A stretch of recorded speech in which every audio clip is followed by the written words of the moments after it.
6, 7, 8, 9, 10. 1, 2, 3, 4, 5, 6, 7, 8, 9, 10. 1, 2, 3, 4, 5, 6, 7, 8, 9, 10. 1, 2, 3, 4, 5, 6, 7, 8, 9, 10. 2, 1, 2, 3, 4, 5, 6, 7, 8, 9, 10. 1, 2, 3, 4, 5, 6, 8, 9, 10. 3.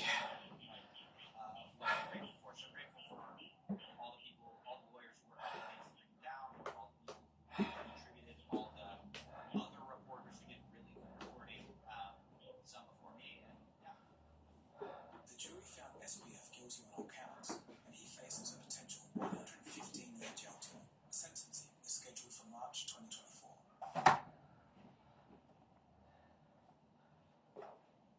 There's a saying meme traders like, and that is to the moon. So much they made a cryptocurrency that was called SafeMoon. You can see it here. It was simple. Now let's move on to another crypto-related fraud case that also made headlines in 2023. This one was quite different from the FTX disaster. 6, 7, Launched in 8, March 9, 10. 2021, 1, 2, SafeMoon was a 4, crypto 5, project 6, with eyebrow-raising 8, premise. 9, 10. The price was guaranteed 4. to go, quote, safely to the moon. 1, The 2, idea 3, was that 4, a lot to investor 6, funds 7, until 8, liquidity pool. 9. 1, 2, 3, Well, 5, it's this 6, system that puts a 8, 10% 9, fee 10. on every transaction. The money 5, from the fees 1, is split 2, equally 3, between the users, 5, and the 6, other half 7, is locked 8, safely away 10. in a so-called 3, liquidity pool. 4, 5, The only thing is 7, that this 8, pool 9, will 10. a leak straight into the pockets of the creators of the 6. scam. They basically had backdoor access to the very funds that everyone thought was safe. The scam was exposed by the SEC and the Department of Justice, who charged the top executives of SafeMoon with fraud, alleging that they withdrew more than $200 million from the project just as it went down. Expenses such as luxury cars and homes were the destination of all their customers' hard-earned money. So how did people fall for it? To ensure that people thought that the investments were safe, SafeMoon paid celebrities and YouTubers to promote their token on social media, and they did this without disclosing their financial relationship or the risks involved. These celebrities then sold their tokens gradually, making profits while leaving the investors with worthless tokens. The price started to fall when people realized that this safe liquidity pool wasn't actually secure at all. The SafeMoon executive team consisted of the creator, Carl Nagy, CEO, John Carney, and CTO, Thomas Smith. Kyle remains at large, while John and Thomas have been arrested by the Department of Justice. They're facing charges of conspiracy to commit securities fraud, wire fraud, and money laundering.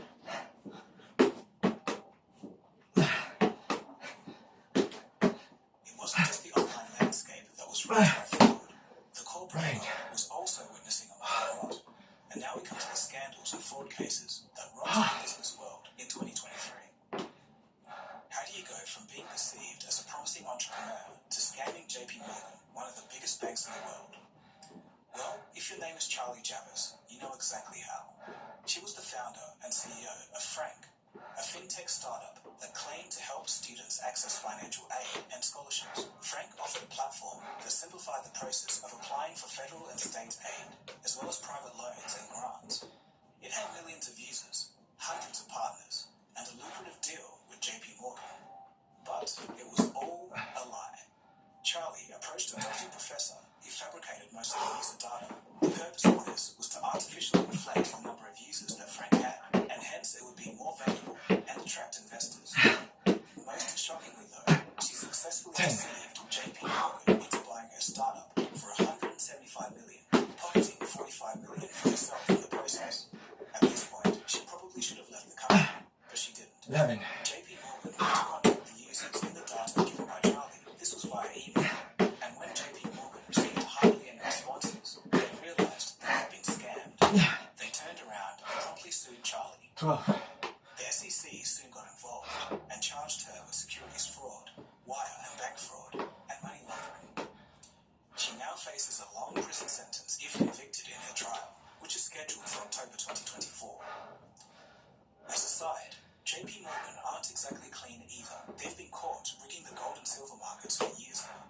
Could be facing up to 100 years in prison accused of defrauding defrauding JP Morgan Chase out of millions. Brain kind of represented that as a name because it just meant honest.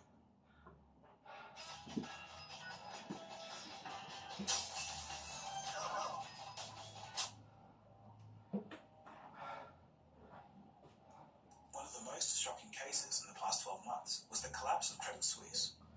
Credit Suisse was one of the most prestigious and influential banks in Switzerland, with a history dating back to 1856.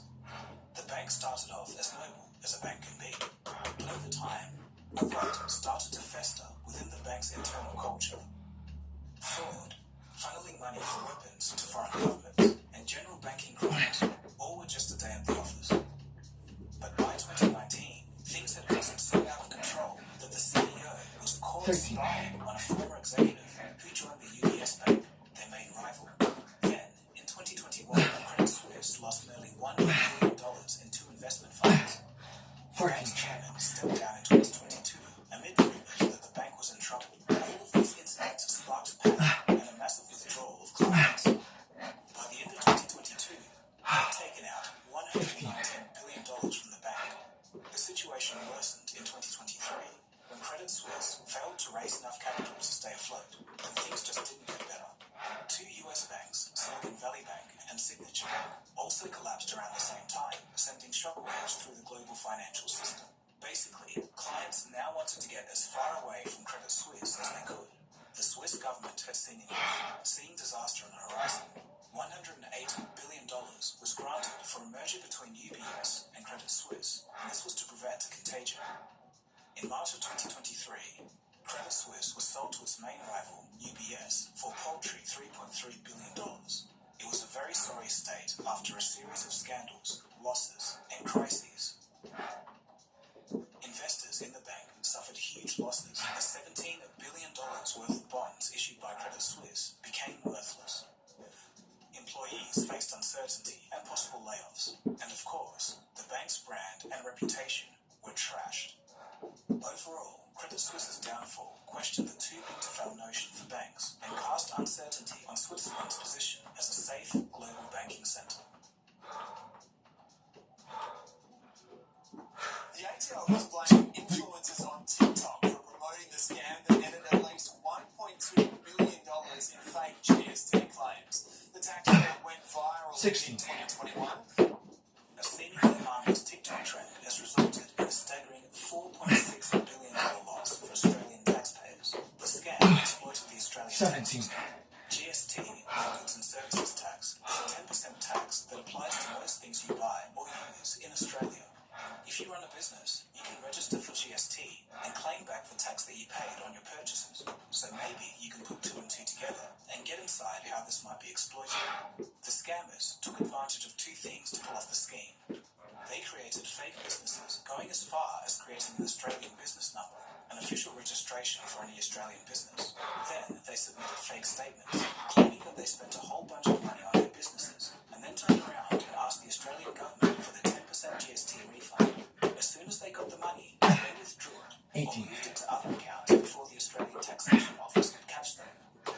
The Australian Taxation Office is the equivalent of the IRS in the US. 19. It gained traction through TikTok, where influencers promoted it as an easy way to pocket money from the government. It's unknown if participants were oblivious to the potential consequences, like criminal prosecution, among many others, but they promoted it anyway, and many TikTokers saw dollar signs.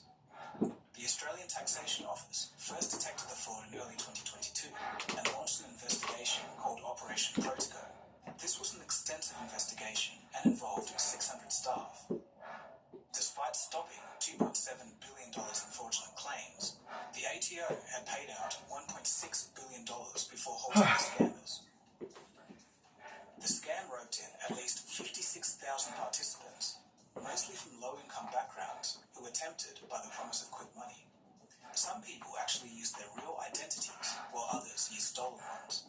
Some were even linked to outlaw motorcycle gangs, and they were promptly raided by the ATO and Australian Federal Police. Although the ATO claims to have contained the fraud, reports suggest that it might still persist, but on a smaller scale. The TikTok GST scam has laid bare a vulnerability in Australia's tax system. It's reliant on self-assessment and trust, because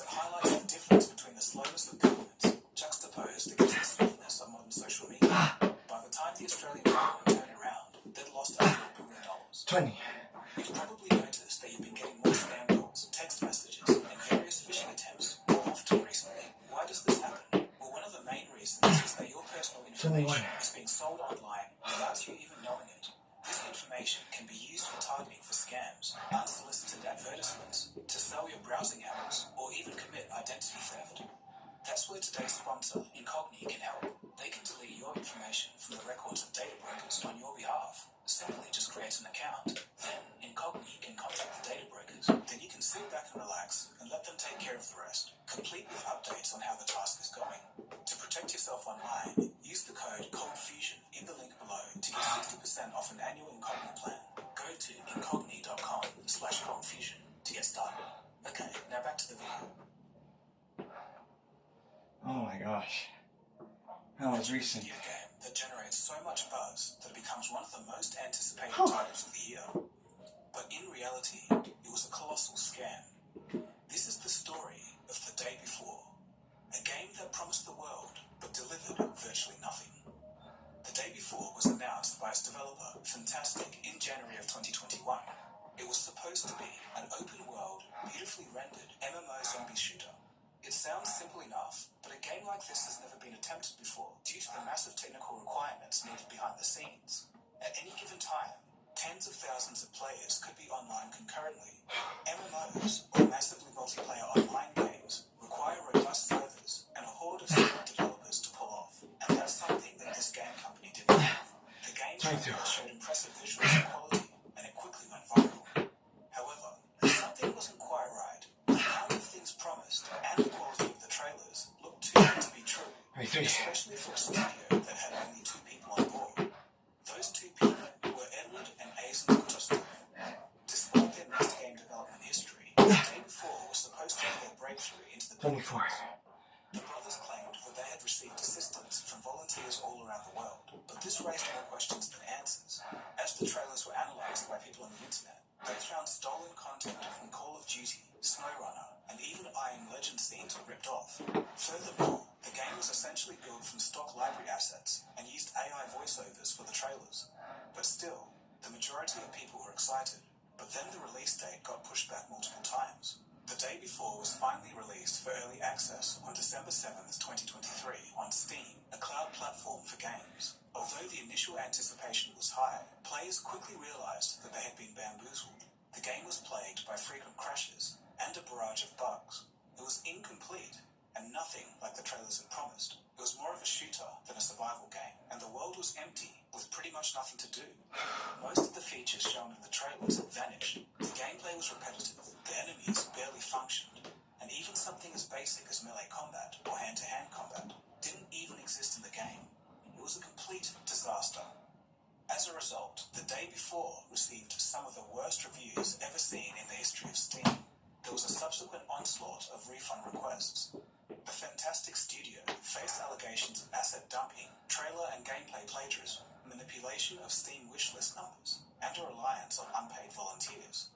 It got so bad that the studio announced its closure just 4 days after the game's launch. They deleted all their YouTube videos, their social media posts, and the game itself was no longer available for purchase on Steam. It was later revealed that Fantastic was basically a sham company. It was based in Russia, but incorporated in Singapore. It used a fake address and was set up perfectly to flee from the authorities. While the exact amount pocketed by the brothers is unknown, some estimates indicate that $3 million was injected for pre-orders. Faced with all the accusations, Fantastic's final response was crazy. It was equivalent to saying, quote, "This is our first big experience. Shit happens." Some gaming commentators believe that this is the start of a new breed of scams. As I've discussed in earlier videos, due to modern game engines like Unreal Engine 5, it becomes so much easier for developers to make a AAA-looking game, but in the same breath, it also makes it easier for the scammers too. 37. So we'll probably be seeing more game trailers that look professional, only to be finally released as a scam game, and then they can run off with the money afterwards.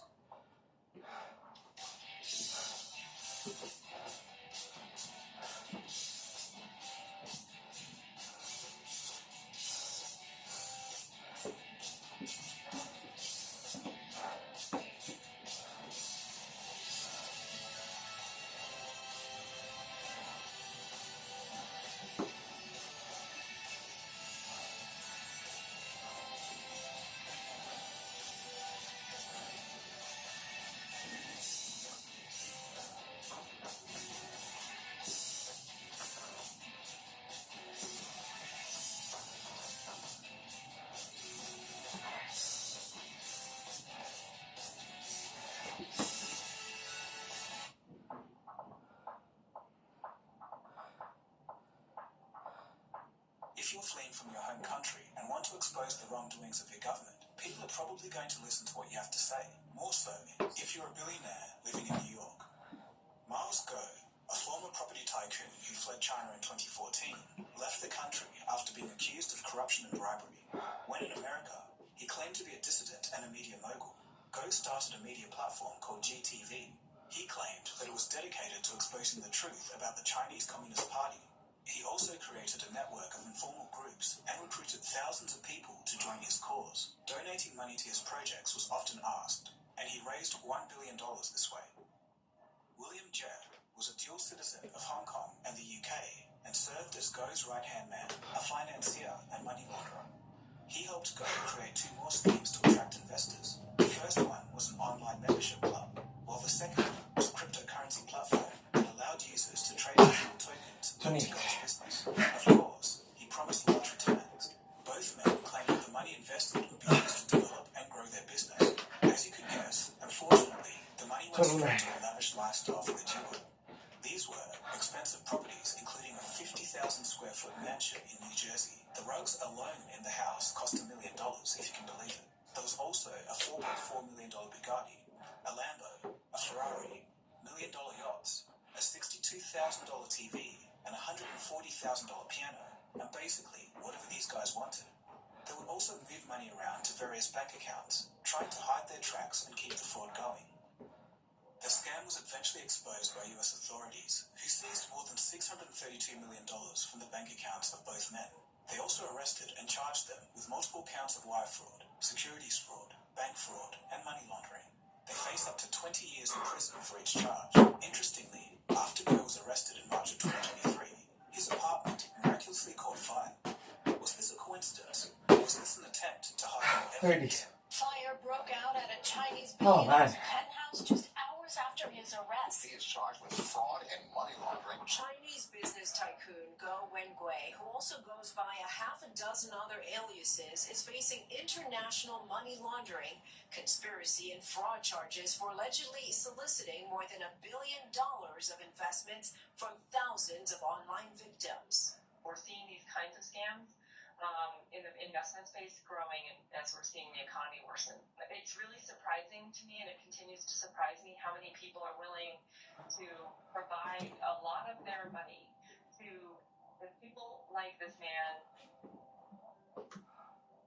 So there you have it. Those were some of the most notorious frauds of the past 12 months.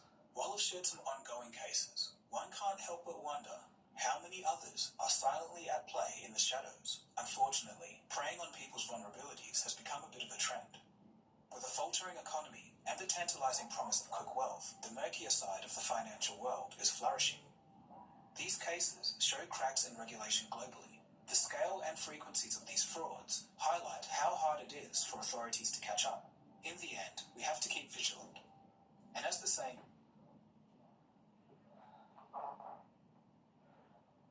With DataCamp, you don't need to download Python to learn Python. You can learn right in your browser with hands-on exercises, coding, and data analysis, all in a way that makes data kind of fun. Go to datacamp.com and start learning for free today.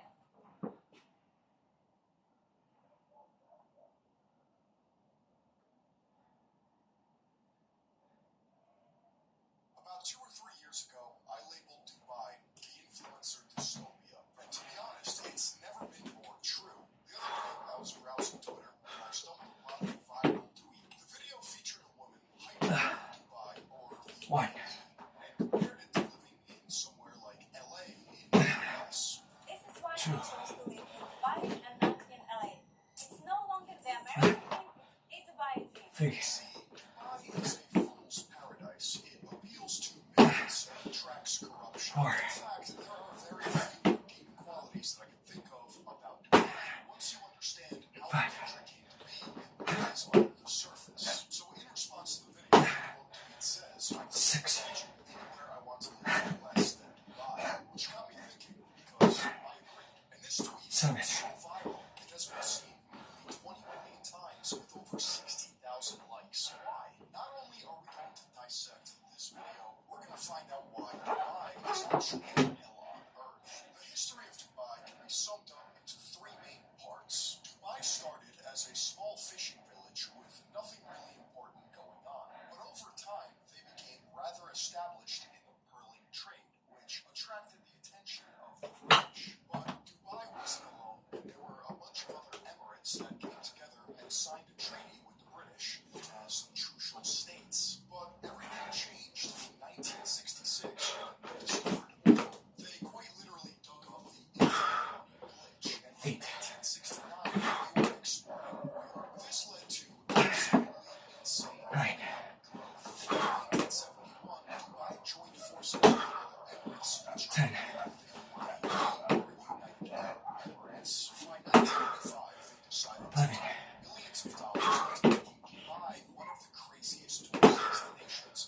12.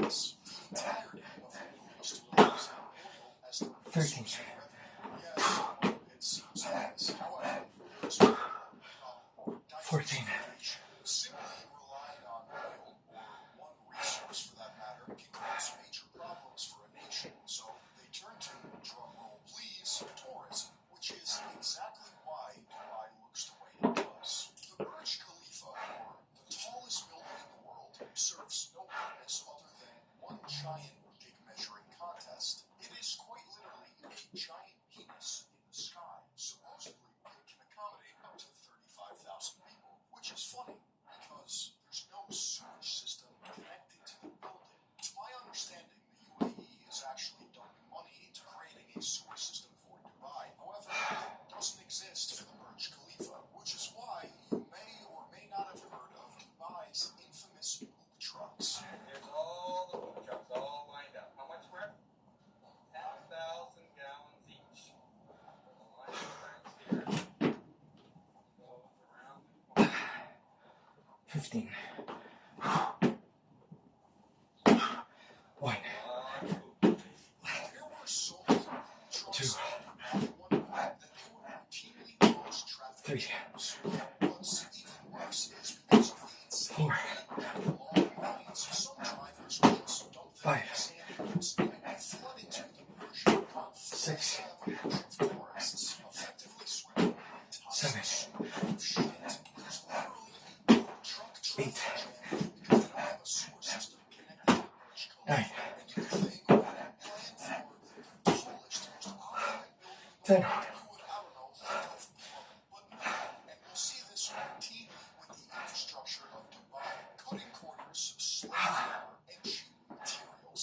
That is the starter pack for Dubai. They even dumped the new sewer system, the development of the century. For most of you, though, you're going to have to wait for the next Dubai patch update to get the poop trucks out of here. Strategically speaking, in terms of city planning, Dubai runs into a ton of problems. One, it's a desert and gets insanely hot. Dubai also has notoriously bad road designs, with no through line or thought process into how you actually navigate the city. In many anecdotal cases across the internet, people say that in order to get from A to B, you often have to go through C, D, E, and F. The very design of Dubai in and of itself looks like it was created by a 12-year-old playing roller coaster tycoon in a library. They have massive 12-lane highways such as the Sheikh Zayed Road between skyscrapers. There might be no traffic, but where are you going? All in all, it is a disjointed nightmare of residential areas and tall-ass skyscrapers thrown into a ball and called a city. To add to the fact that there is zero cohesion architecturally and functionally, Dubai operates as a theocratic police state. This means that they have some of the most batshit laws to exist. In fact, you're at the mercy of Sharia law. I didn't know this, but poppy seeds are illegal in the UAE as well as other countries in the world. I guess because of opium, but alas, it can land you 20 years in prison. 20 fucking years if you eat a bacon and cheese at the airport before your flight. You can't launch a 11. bomb in public. You can't disrespect the royal family of the country 12. or Islam. The upper echelon is rife with corruption, 13. nepotism, and it is a liberal source nightmare. If you mix 14. Sharia law with a few Western customs, you get Dubai because 15. tourists. No same-sex marriage, no public 1. display of affection. For non-nationals, it's believed that 2. that's really only for the 3. tourists because tourists equal government, and if they 4. have without tourists, their entire plan fails. Yes, 5. that is a very dedicated effort to have tourists. 6. In fact, other 7. countries as well. Lionel Messi was given a $25 million 3-year 8. contract to just tour the Middle East. They quite literally are using influencer marketing to create the facade that it is the place to be. But the interesting thing here is that non-nationals in the UAE or Dubai are poor Africans and Indians that get taken advantage of. These migrant workers are forced into modern-day slavery. Let's just call it slavery, because Dubai officials want their city built taller and faster. Here's some stats for you. In 2013, the UAE had the 5th largest international migrant stock in the world with 7.8 million migrants out of a total population of 9.2 million. That means migrants, particularly migrant workers,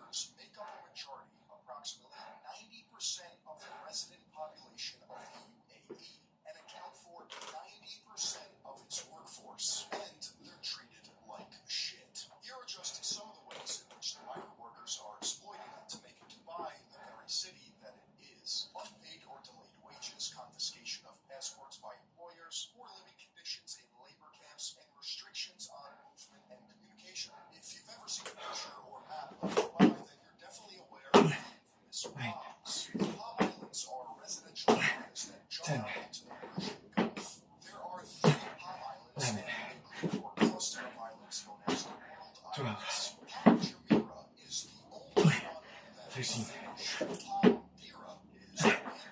14. Palm Jebel Ali, on the other hand, is a barren wasteland that 15. sits so far south it's slowly in the desert, and shit hit the fan so.